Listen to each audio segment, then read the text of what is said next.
tozobetisa ngambi nazobeta na orchestre soki faut nabenga baba chéri to nabenga wera so faut nabenga bango mpona concert na nga il faut nabenga bango mpona bengaka bango déjà depuis kala moni mpe weranson apenda mpe style de partir sans appui ya mabe mais lelo tomoni héritier wa tolobi okotindika stade mais kotindika stade wana tozomona ozokonte beaucoup plus na wera JB na Adolphe Dominguez tandis que stade ya lelo ezali s'il vous plaît nako répondre na elo wana pour continuer non continuer parce que nazo pas question au côté ça eza question au piège osoki nga na conférence na côté na JB te na wera te bango est blessé bango peut-être pendant soutenir na CC pas soutenir non concernant pas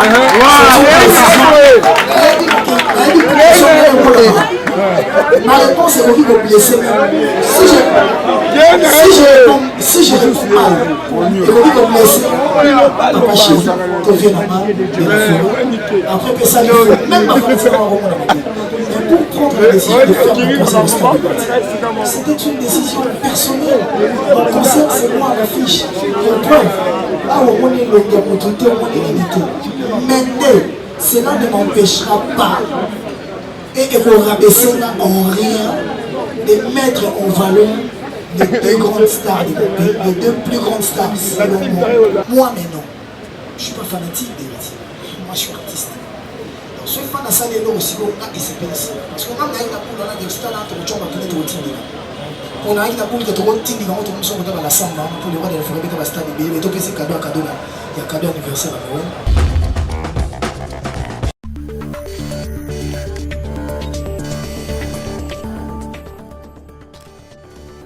Molindo TV, une chaîne de l'excellence qui vous accompagne dans vos actions caritatives, étant une fondation qui vient en aide aux personnes vulnérables.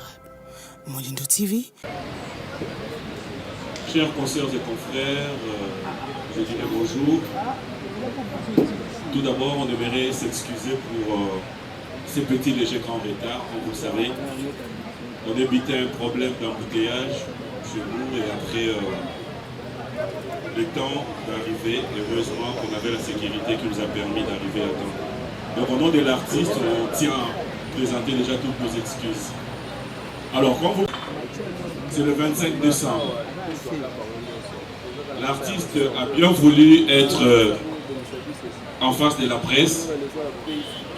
Question de partager tout ce qui est notre préoccupation. Et j'aimerais bien vous rassurer, au-delà de tout ce que nous pouvons avoir comme question, nous avons tenu à ce que nous puissions rester sur l'événement du 25 décembre.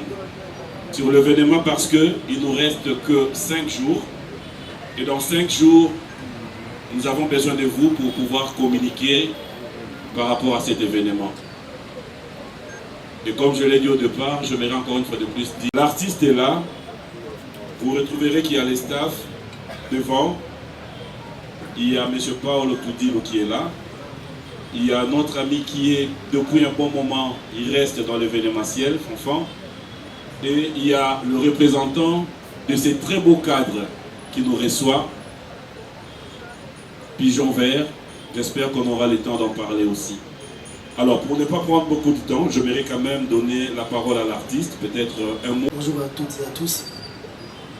C'est un grand plaisir de vous voir si nombreux. Je ne m'attendais pas que ce soit comme ça, mais voilà. C'est déjà comme ça, donc je suis très heureux. Aujourd'hui ici à Bandal chez Pigeon Vert. Merci parce que vous avez commencé cette histoire avec moi. Lentement mais sûrement. Je savais que ça allait aboutir à un très bon résultat. On a commencé par une grande campagne. Puis, nous on était partis, vous êtes restés pour travailler sur l'événement. Il y a eu cette histoire du carnaval motorisé. Vous étiez là, vous nous avez accompagnés, vous nous avez soutenus. Et aujourd'hui, vous êtes encore là. Je pense que, j'espère qu'après les concerts, on va continuer encore à travailler ensemble. Parce que la musique sans la presse, Je ne sais pas comment est-ce que ça peut arriver aux consommateurs. Donc, merci d'être là et merci à tous ceux qui m'accompagnent sur ce plateau. Et merci aux producteurs, merci aux organisateurs. L'un des producteurs n'est pas ici parce qu'il n'a pas eu l'autorisation de venir à Kim. Parce qu'on a deux producteurs. On a commencé l'histoire avec deux producteurs. On a Apocalypse Bella, sénateur des États-Unis, BM Music des États-Unis. Lui, il n'est pas avec nous. Gloire à Dieu, Paul de Tudilo, qui a fait plus de 3 déplacements. Il est avec nous. Aujourd'hui, sénateur de l'Angola, il est avec nous. Et Fanfan qui représente le comité d'organisation. Et merci à Pavi Mouma qui représente toute la presse, qui est votre frère et ami. Et merci à Pigeon Vert. Merci. Voilà, un grand merci. Alors j'aimerais bien que nous puissions parler le même langage. Alors j'aimerais juste qu'on s'entende. Je vais faire ce que vous allez demander, nous allons tous nous entendre. Nous sommes tellement nombreux que je sais, tout un chacun parmi nous voudrait bien avoir la parole pour poser une question. Alors je voulais quand même vous demander, on va partir sur base d'une seule question. On part sur la base d'une seule question pour aider que Moutounion sera posé question. Parce que ceux qui ont 2, 3 questions, alors ceux qui pensent que tout qui est à la base des 2 questions, ça dépend. J'aimerais quand même qu'on... Pardon? Une seule question. Kaki Akewa. Fanfan, le micro, voilà. Il y a un micro. Vous vous présentez, vous donnez l'organe juste. Et puis... Donc au moins tout le monde a une. Oui, oui.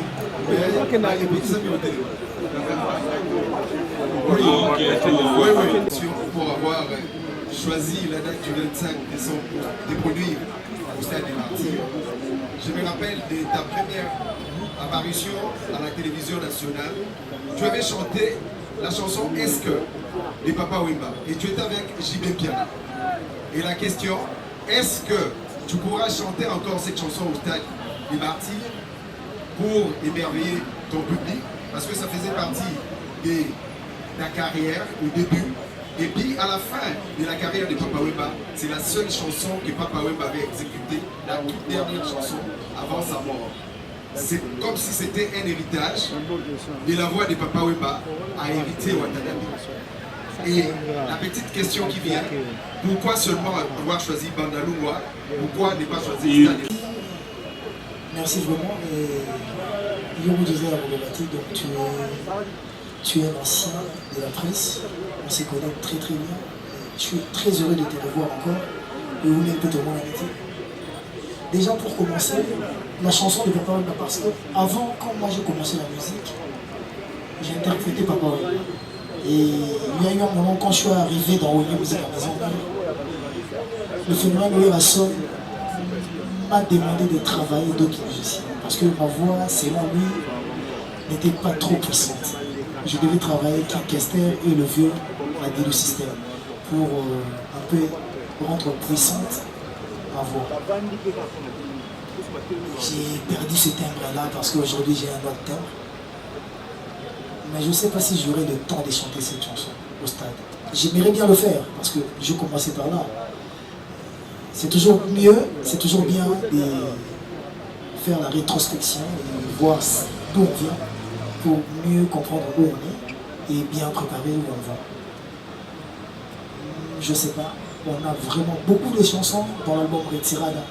On a beaucoup de chansons dans l'album Miange Medemo que les gens m'imposent de chanter. Et je ne sais pas si dans un concert au Stade du Martyr, on pourra faire plus de 10-15 chansons. Imagine si je commence à compter déjà les chansons que les gens m'obligent à faire, comme Les Ivres d'amour, Gombe na Gombe, BN, Amour véritable, Désolé, toutes ces chansons-là, Tout en noir, DDD, et j'en passe. Vous verrez que c'est compliqué d'abord. Pour le choix des chansons, je ne suis pas le seul à faire le choix. Et le comité d'organisation fait le choix parce qu'ils sont avec le public, ils sont avec les fans, ils sont proches des gens. Ils entendent aussi les réclamations des autres, des gens, des femmes. Les musiciens aussi, l'orchestre. Parce qu'on doit tenir compte aussi des musiciens qui nous accompagnent. Je n'irai pas être la seule star de l'événement parce que je ne chante pas seul. J'aimerais te dire pour clore, moi je n'ai pas un groupe d'accompagnement. Moi j'ai un orchestre comme Wendé BCBG, comme Maison Mère, comme BCBG. Donc moi quand je chante, il faut aussi que les autres qui m'accompagnent puissent chanter aussi. Donc j'aimerais aussi chanter des chansons où il y a des solos vocaux pour que les autres aussi puissent avoir de l'espace, que leurs fans aussi le voient, pour retour partager ces moments ensemble.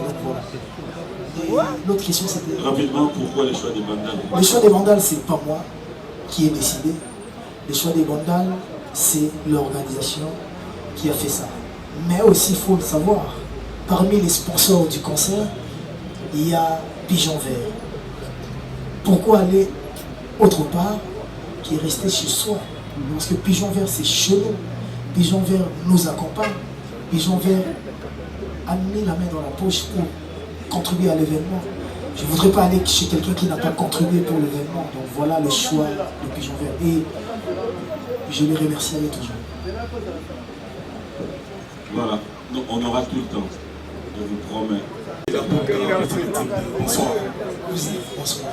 Alors, au ici devant nous, la presse a aussi des partout mariés, mais j'ai constaté une chose, d'être respecté ma mort. Donc, vous faites le tchadamouana, donc vous faites le bébé une minute de silence pour mon yamouti. On a respect ma mort. Ma question est celle-ci. Héritier Watana Bilatou Gamotona Tembe, on s'est préparé en conséquence pour affronter le 25 décembre. Parce que Osaka a 2 albums, Osaka a 4 ans, il y a carrière, il y a la team de Wata. Est-ce que vous avez la force de vous aller dans ma camp pour vous sa stade?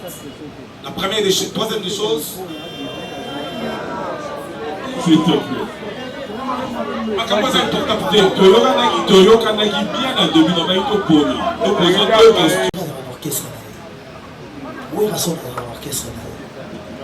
Là, dans un orchestre. Concert où tu as été dans un orchestre. Ce qu'il faut naber dans la chérie, tu as naber dans la somme. Il faut naber dans un concert. Il faut naber dans un pour naber dans un déjà depuis Kalakala. Dans la banque de déjà depuis Kalakala. Concert dans la baïbio. Mais le roi de l'Éphone m'avait dit une chose avant le voyage. Au Lingaki, pour relever le défi, tu l'as fait avec tes albums, tu l'as fait avec des concerts. Aujourd'hui, tu es au stade de martyr, bats-toi. Quand Papo Otayo artistiquement, à l'émission Bimba, c'est pas parce qu'il y a Boy côté là, ou parce qu'il y a Boy qui aidé. Non, peut-être parce qu'à ce moment-là, tu es capable de faire quelque chose et que les autres vont prendre juste conscience. Et je pense que ceux qui. Il faut lancer la haine de pas les rois des photos, papa chéri. Il faut lancer le mot. Ou je pense pas qu'il faut lancer le mot, il faut. La bête dans le boulot. Toujours bosser pour tout ça, le concert bien, concert et très très bien. Voilà. Ce moment qui a terrain à Roubeba, le mal à bateau, c'est terrain. N'a pas baby c'est terrain. Comme ça, on s'est retrouvé dans la stade. Ils se trouvent travailler pour tout le monde. Merci beaucoup. On va équilibrer, on va prendre une dame. Gisèle Fouy, Bénévitra, RTBS1, Paparazzi. Héritier, je suis fière de toi et contente de te retrouver aujourd'hui dans la circonstance. J'ai une question de curiosité. Dans Instagram, Nayo, il y a quelques jours, tu as mis une vidéo là qui est là-bas où tu disais que Tometara Stade aussi, ça m'a sur la stade. Quelques jours après, sur le tirement de la page, je me dis c'est que tu as accepté le concept. Aux stades des martyrs à Bissou, au tirement au Bapuné, au déplacé, au Yoliboso, au Simba, aux autres déplacés stade des martyrs. Alors que, Bissotou, ma princesse Motoé, dit que après toi, il y a un autre artiste qui, en la personne de Frère Ogola, qui va aussi jouer l'année prochaine. Ce qu'on a eu au lobby, aussi les Samasola à stade. Par là, tu veux dire quoi? Nalingi vraiment la comprendre. Et puis, c'est quoi le défi et héritier à Watanabe face à ces concerts du 25 décembre? Merci. Ouais, merci. Au moins, tant dans la nuit, un concert à stade, il y avait d'autres concerts qui étaient programmés. Officiellement, moi, je n'avais pas commencé la publicité.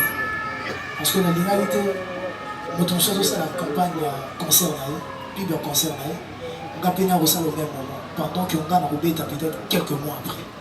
Je voulais vraiment laisser le temps que concerne M. Leka. On a fait un effort de petits casus à 2-3 semaines pour que tout le monde accompagne. Et bien, la main dans le MCNI, il y a affiché au Matakak après le 1er décembre. Bandroit de Matakak après le 1er décembre. Mais pendant que nous sommes dans le les fanatiques faisaient des affiches dans le dengue d'abord. Voilà que nous sommes tous des shootings photos. Ça veut dire que les fanatiques sont libres de faire des choses ou peut-être de polémiquer, de parler, de créer des rancunes. Ils sont libres, ils ne sont pas dirigés, ils ne sont pas gérés. Mais moi, non. Je ne suis pas fanatique d'héritier. Moi, je suis artiste. Donc, ce fan de ça, les lots aussi, on a essayé ici. Parce qu'on a une boule, on a des stars, on a des gens qui ont été on a une boule qui est trop tine, on a une boule qui est la samba, pour les voir de la forêt de la stade, mais il y a cadeau là, il y a cadeau anniversaire à Noël. Torotindi quand on petit chambre tout le chambre ben dans la stade tout chambre dans le terrain basket BKTF torotindi quand on tout ça on a mis on a non peut côté comme là à Robeta mais quand on dit que toi aussi ça va relancer sur la stade maman moi je vends le pain pourquoi tu veux que je fasse la publicité des sardines je vends le pain pourquoi on a la publicité à spaghetti pourquoi on se dans la farine non moi je vends héritier. Chacun doit se vendre. Et maintenant, je reste aussi conscient que le stade des martyrs n'a pas été construit pour moi seul. Et là, le stade des martyrs, il y a pas Congolais.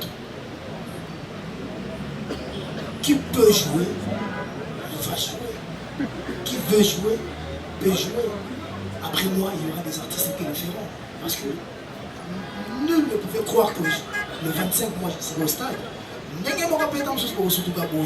Peut-être même en février, peut-être parce que tous les Congolais, tous les esprits à continuité.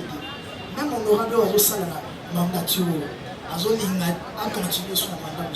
On ne peut pas me dire que les ministres, côté où on a mis les soutiens, les ministres vont continuer. Ils seront de tout le monde. Fera son concert, je lui souhaite bonne chance, comme je l'ai fait avec tous les autres. Moi je suis un artiste au Makota, on a terrain de sauter. Ma peau, on a la bêta. Il faut la bêta. Quand la bêta mate, la bêta mate. Vous comprenez? Donc voilà, tant dans le banco, on a un tech héritier et non pour la créer ma caméra. Tout le monde a besoin de bêta stade, là ou bêta stade. Mais aussi il faut se le dire.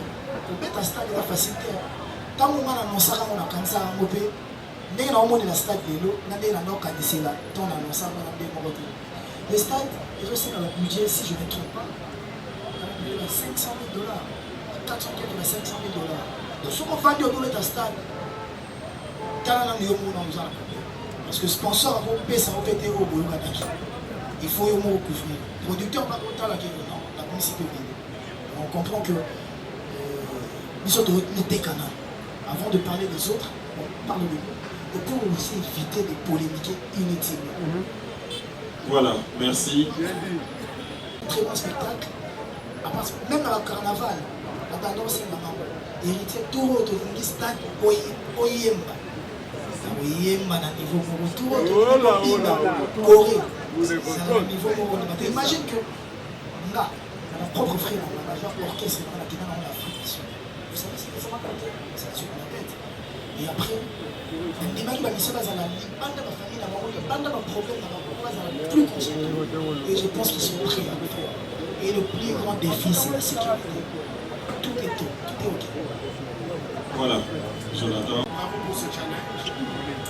Et tout comme moi, tu sais que Franco Laurent Makati, qui est l'écuyer patronyme de la société congolaise, Pascal Rochot-Taboulay, n'ont pas quand même forcément besoin de jouer au stade de Martyrs parce qu'il n'y en avait pas. Et depuis la création du stade de Martyrs, c'est qu'aujourd'hui, pour inscrire son nom dans le panthéon de grands musiciens congolais, il faut forcément faire les stades de Martyrs. Tu as accepté de relever ce défi, donc plusieurs aînés n'ont même pas le droit de le faire. Ça, pour ça, on t'applaudit. Loin de toute attente, par la plus grande stupéfaction de plusieurs qui ont pris part au concert du retour du clan Wenge Musique 4x4, on a dit héritier se faire convier par ses aînés. Et ça te donnera d'ailleurs ce nom que tu portes aujourd'hui, le dernier fils du clan Wenge. Est-ce que ça sera aussi clair pour Héritier Watanabe? On sera très heureux de prendre part au stade de Martyr, d'avoir un Gilles Piana, d'avoir un Blaise Poulard, d'avoir un Weranson et tant d'autres du clan Wenge sur la scène avec Héritier, tout comme ils l'ont fait pour toi. Merci. Merci Jonathan, merci frère. Et après, je ne verrai pas aussi beaucoup parler parce qu'on n'a pas beaucoup de temps. Mais s'il faut juste le rentrer sur le concert de Wenge Musique à Maison, Wenge Musique à 4x4 CDG, ils avaient nulle part dit que Héritier ne prendra pas. C'était une surprise. Laissez-nous la primaire, des dire en live le jour J, qu'est-ce que ça sera. Donc on ne veut pas tout dévoiler.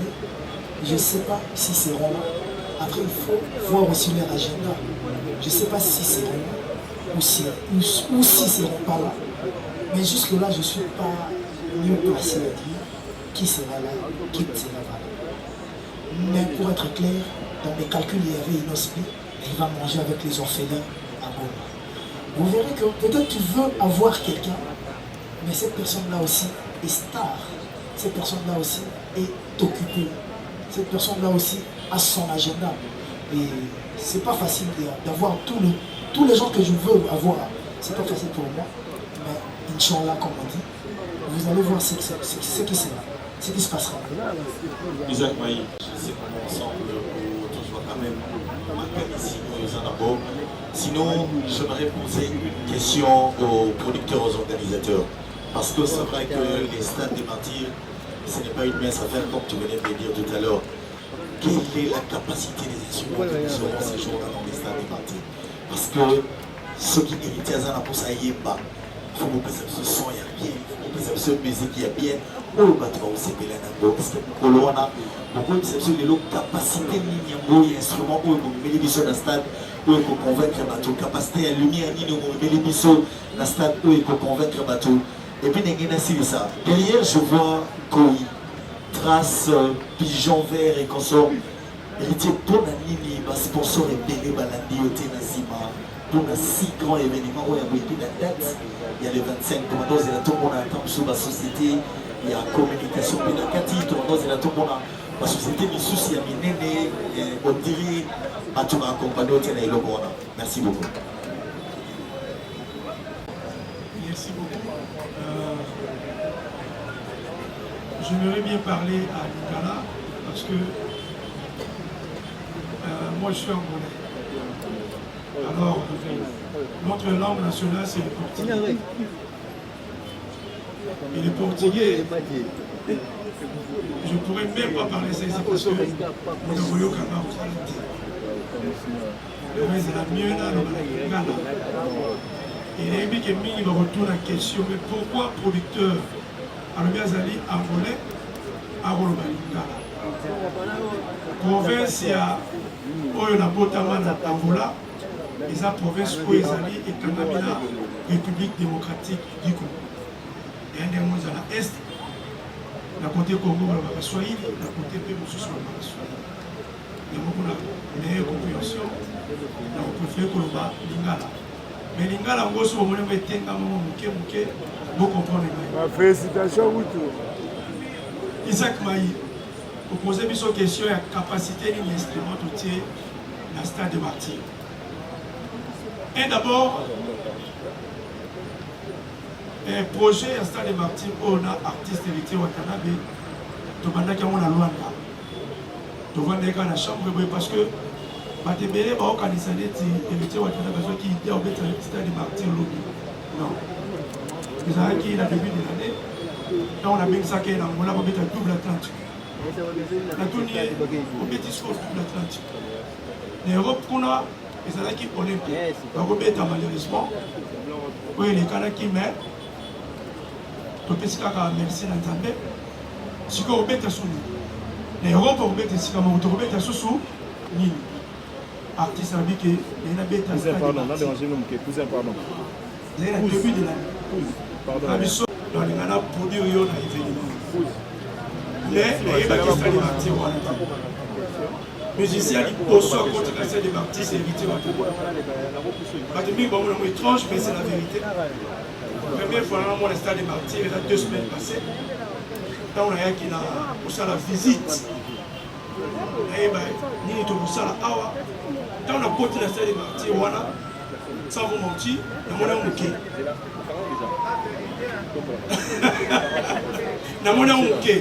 On a manqué pourquoi? Peut-être que on a côté 80 000 personnes, tout au sort. Nous avons manqué dans le sens, il y a organisation qui est au salon. Côté déjà, instrument, qui visite à la Congo démocratique, et nous avons remarqué que la Congo va instrumer Zalité. La Congo va instrumer Zalité. Mais il y a des instruments qui sont la rumba congolaise. L'instrument qui est appelé tout.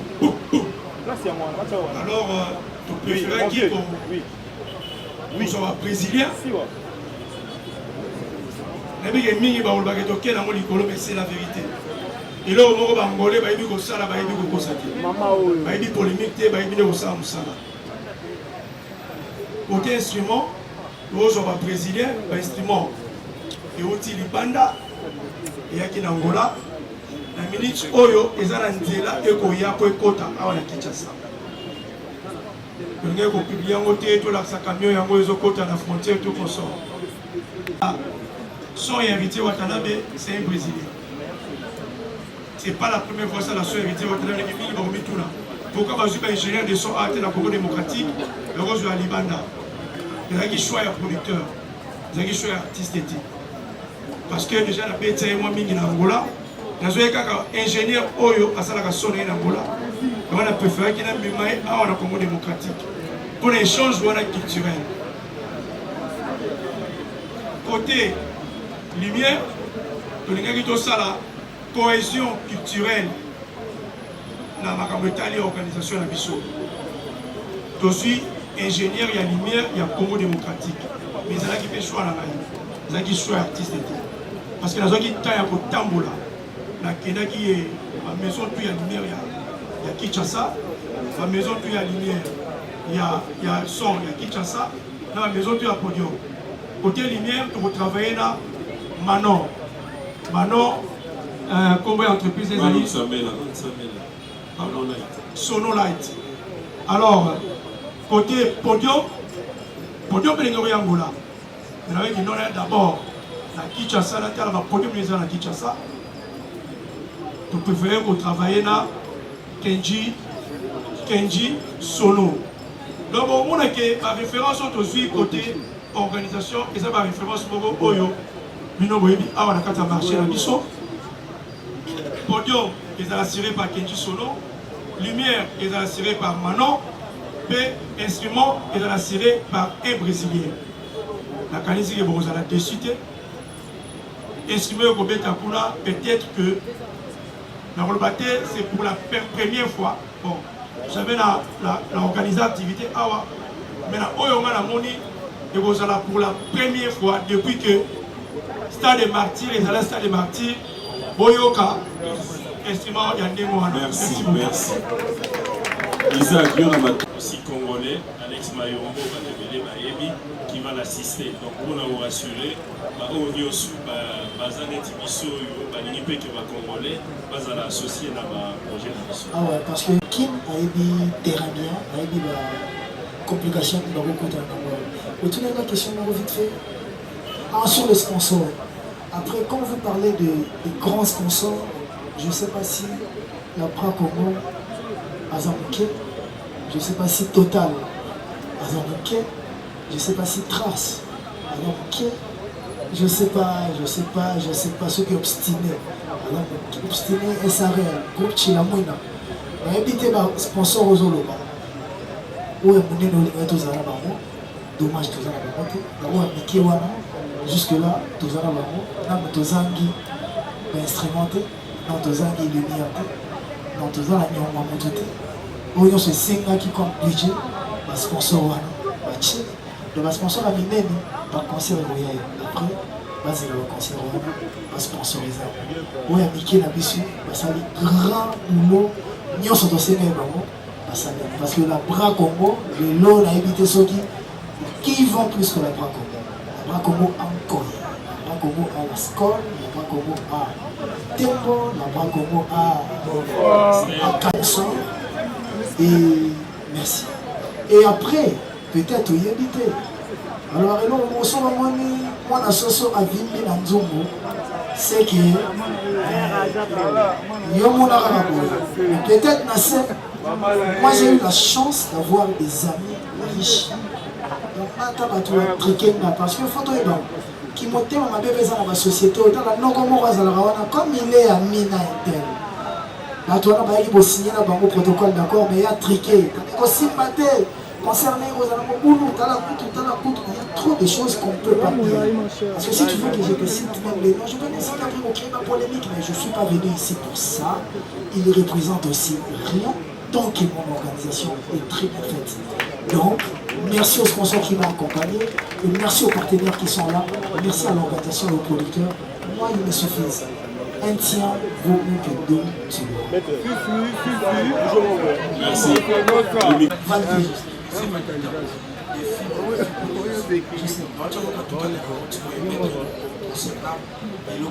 toutes les lèvres, il y a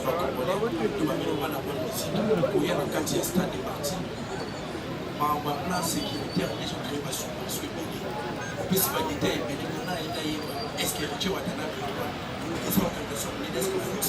assurance dans l'État? Oui, la foot assurance. Tout est assuré. Assurance, c'est ça. Signature assurée que ça a mis les lots parce que la réponse est à Londres. Parce qu'il fallait passer la statistique pour que tout signe à ce cadeau. Dès que nous avons ceux qui n'ont foot qui assurance les lots. Après, il va annuler comme ça. Donc, si il va annuler en côté, au moins il va avoir un podium. Ça veut dire que le concert est assuré. Donc là, il y a un micro, on a vu le merci. Enfant.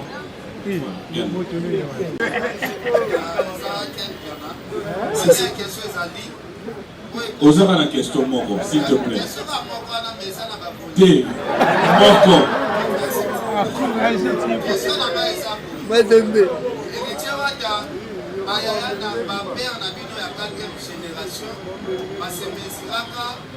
La scène de Martin, sans appui, papa ouais m'a confié l'idée la semaine. De mon idée, ouais rançon, après ta stade de Martin, sans appui, il n'y a pas peur. Mais les autres monde héritier wa tolobi au routine de Castade. Mais routine de Castade, il y a des hommes on se compte beaucoup plus dans Wera, JB, Adolphe Dominguez, c'est-à-dire que s'il vous plaît, nous répondons à l'eau pour continuer. Parce que nous avons une question au côté. Nous avons une question au piège. Pour ceux qui sont dans la conférence, nous avons rencontré la JBT, la WRAT. Bango est blessé, Bango. Peut-être maintenant soutenir la CC, pas soutenir Baté. Non, concernant pas, c'est une décision. Ma réponse est qu'il faut blesser. Si je réponds mal, il faut qu'il faut blesser. Papa chéri, tu viens là-bas, après que ça lui fait, même ma femme, c'est pas un roman. Mais pour prendre la décision de faire mon concert au stade de Baté, c'était une décision personnelle. Mon concert, c'est moi à l'affiche. Et preuve, là où on est l'autorité, on est l'unité. Maintenant, cela ne m'empêchera pas et qu'on rabaisser en rien de mettre en valeur les deux grandes stars de mon pays, les deux plus grandes stars selon moi. On va mettre en valeur pour appeler ma chanson, pour la vendre aux abats. Et merci. Continuez dans l'assist, pour ventiler l'assist. Assisi déjà, assisi. Comparaison besoin pour y aller fallait au tomber ta fallait à sa mission pour ça il y a ce qu'il y a déjà il peut relier parce que s'il vous plaît il est libre de poser sa question non de le préciser ah il a fait ça en félicitation parce que aussi génération na bino moi bazala ki kubanga to pe kuposer ba stratégie ni héritier wa tana be kufi ko osombe na kati ya mutango bana te ya préparation oyo kobanda à partir ya le 26. Merci frère. Quand il a quelqu'un qui a posé question, il est vraiment très libre de poser sa question. Et il faut qu'on comprenne à rappeler que Motutu a beaucoup de makambo ndenge mwana bilote. Ken, frère, il tout côté moi je te comprends. Ken, j'ai appelé un jour Boutalikas pour lui dire que la talibino l'analyse la Bible. Et que le lobby qui a signé arrêt de mort et la carrière là-bas parce qu'il a osé que Tchad a sorti un peu avant les 18. C'était pas moi, c'était le producteur David Ponceau.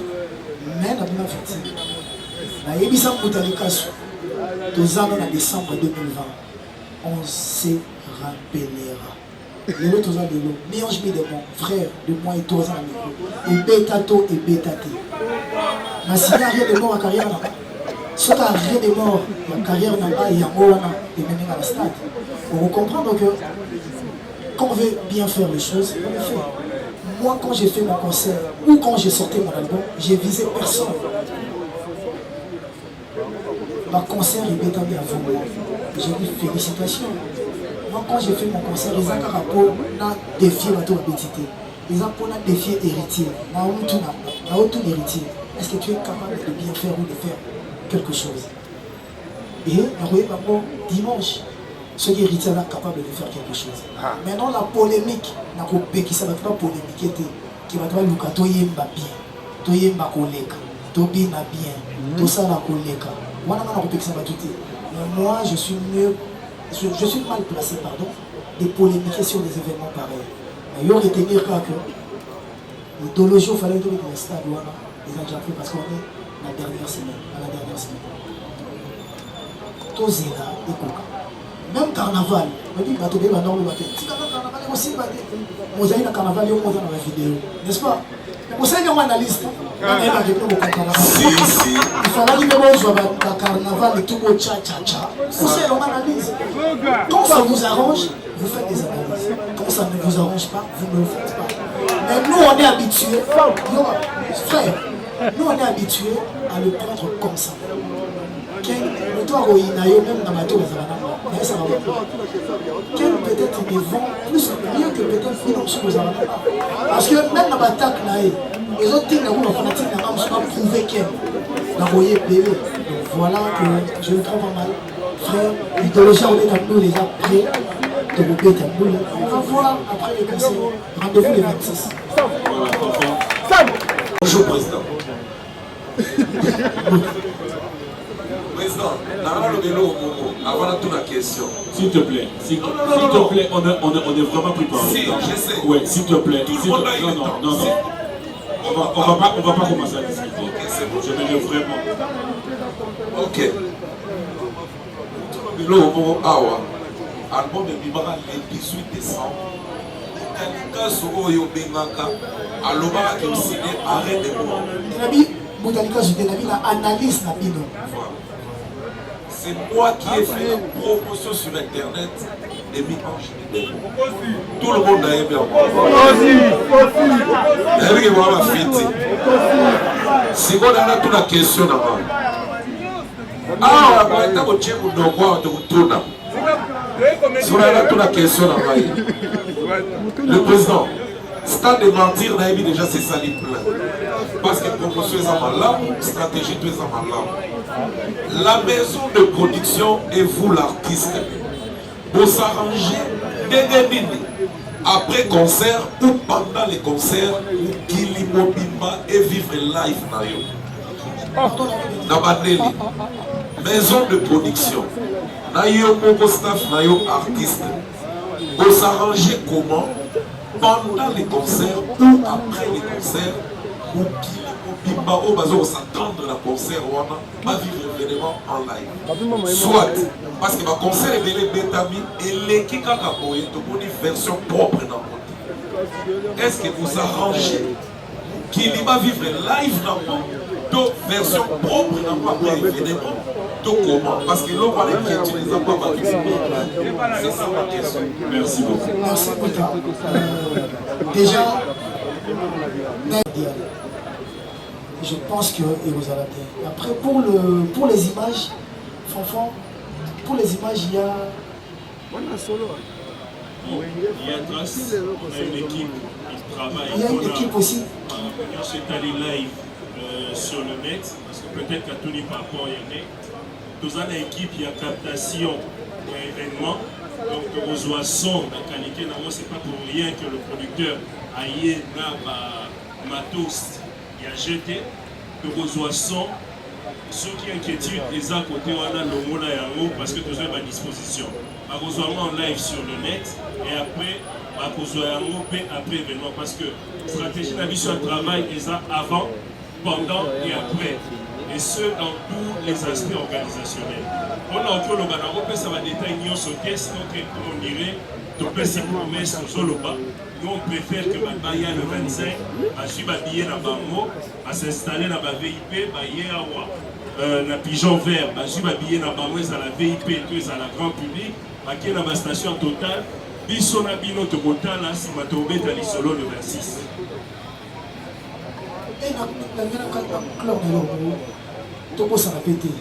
Ils ont un site, ma chaîne de fréquence. Oui, le stade, oui. On n'a presque pas de connexion. Oui, tu as même l'aéroport, tu as un drone. Mais drone, ils ont jamais Nicolas à 1 mètre. Parce que le bombardement, ils sont à l'aéroport à Djibouti. Donc, drone sur une arme. Donc, par contre, il y a un drone militaire. Donc, il y a un matin, il y a un stade et il y a un aéroport, la voie du peuple, et il y a un bombe est explosé. Donc, par contre, on va éviter. Donc, si on voit ça en live dans le stade, vous allez l'État la connexion est raté dans le stade. On va te le dire. Après, on ne peut pas faire autrement. Fanfan.